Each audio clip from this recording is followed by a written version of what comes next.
안녕하세요. 브릿지 가족이 함께하는 말씀 묵상 시간입니다. 이번 주의 교육부에서는 Providence라는 이 주제로 사실 섭리라고 번역되는 단어인데 하나님께서 보호하시고 인도하신다. 하나님께서 만물을 통치하신다. 그런 모든 의미들이 담겨 있어요.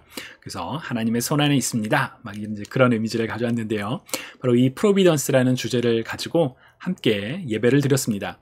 우리 예배 중에 나눴던 본문 중의 일부를 같이 한번 읽어볼까요? 그날 밤 주께서 바울 곁에 서서 말씀하셨습니다. 담대하여라. 내가 예루살렘에서 나를 증거한 것과 같이 로마에서도 나를 증거해야 할 것이다. 아멘. 사도 바울은 3차 선교 여행을 마치고 이제 예루살렘으로 가기 전에 이제 바울의 주변에 있던 믿는 사람들이 바울이 예루살렘에 가면 붙잡혀서 이제 로마 군인들에게 넘겨질 거예요. 라는 예언을 듣기도 해요. 그 사람들은 막 울면서 바울보러 가지 말라고 막 이야기를 하거든요.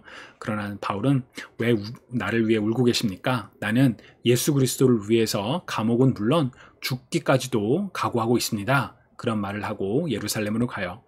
예루살렘에 가서 얼마 안 있다가 예언대로 바울은 붙잡힙니다. 그리고 이제 바울은 그렇게 붙잡히는 어려움을 겪지만 그 속에서도 예수님이 메시아입니다. 라는 그 내용을 증언을 해요. 그래서 이제 그렇게 해서 막 소동이 일어나다가 이제 주님께서 바울에게 나타나셔서 로마 그 군인들의 영내, 일종의 감옥과도 같았죠. 거기 있는 바울에게 나타나셔서 담대하여라.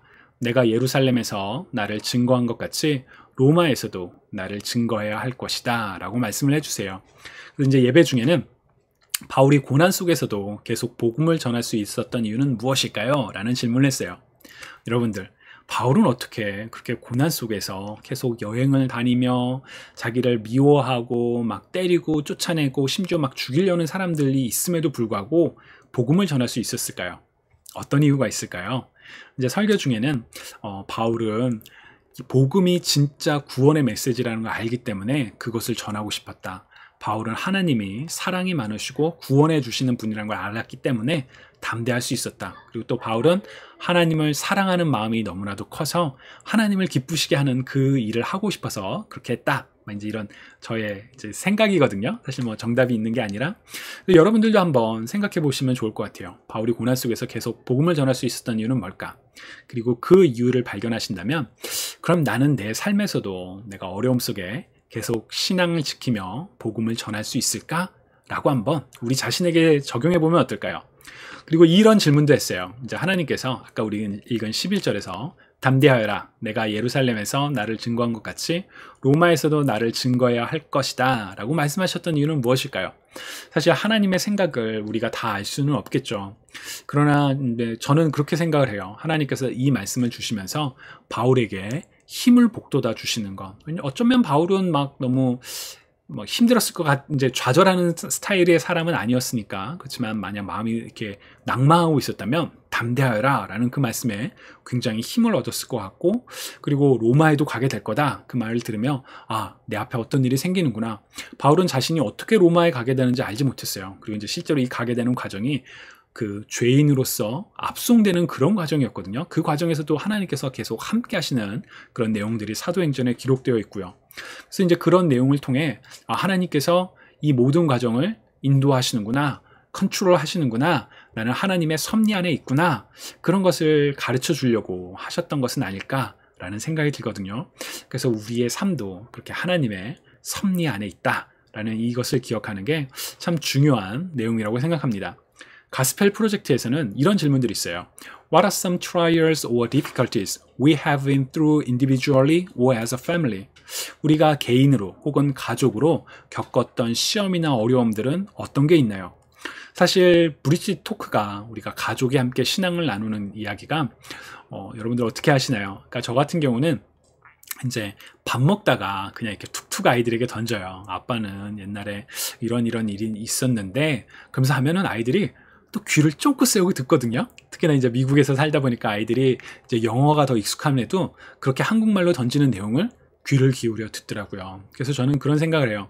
지금은 이제 이렇게 뿌리는 씨앗들이 이런 말씀의 또 신앙의 경험들이 이 아이들이 나중에라도 어려움을 겪을 때, 아, 맞아. 아빠도 그런 삶을 살았었는데, 또 우리 가족이 그런 어려움이 있었는데, 하나님이 우리와 함께 하셔서 그런 어려움을 이겨냈지, 이번에도 이겨낼 수 있을 거야. 이런, 일종의 그 믿음의 그 기초가 되면 좋겠다. 그런 생각을 해보거든요. 두 번째 질문. How have we seen God's providence in our lives? 우리 삶에 하나님의 섭리를 어떻게 우리가 볼 수 있을까요?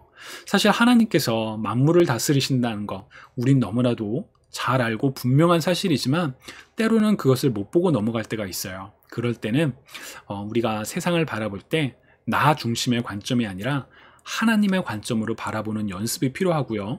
그리고 작은 일에도 하나님께 감사하는, 예를 들어 오늘 맛있는 음식을 먹었어요. 하나님 감사합니다. 그러니까 저희 집 아이가 이제 그 식사 기도를 할 때 그러거든요. 오늘 이렇게 맛있는 음식을 저희에게 주셔서 감사합니다. 우리 사실 식사 기도할 때 그런 말을 많이 하죠. 그러나 이제 그 아이의 기도를 들으면서 저는 그런 생각이 들더라고요. 아, 그렇지. 정말 이게 엄마 아빠가 준비한 혹은 뭐 이렇게 사온 그런 음식인데도 이걸 감사하다라고 하나님께서 주신 거구나 라고 생각을 하는구나. 그러니까 모든 일들을 하나님의 주관으로 생각하는 그런 연습들이 우리로 하여금 우리 중심의 삶이 아니라 하나님 중심의 삶을 살도록 돕는 것 같아요. 그래서 이제 이런 내용들을 나눠보시면서 사실 야, 브릿지 시간 하자 이렇게 안 하셔도 돼요. 그냥 이 내용 여러분들 보시고 그냥 생각날 때마다 툭툭 질문 던지면서 얘기해 보실 수 있으면 좋겠습니다. 브릿지, 가족이 함께하는 말씀 묵상 시간을 통하여 부모와 자녀 세대가 가까워지고 또 하나님과 우리 세대가 가까워지는 축복이 있기를 간절히 소망하고 또 응원합니다. 감사합니다.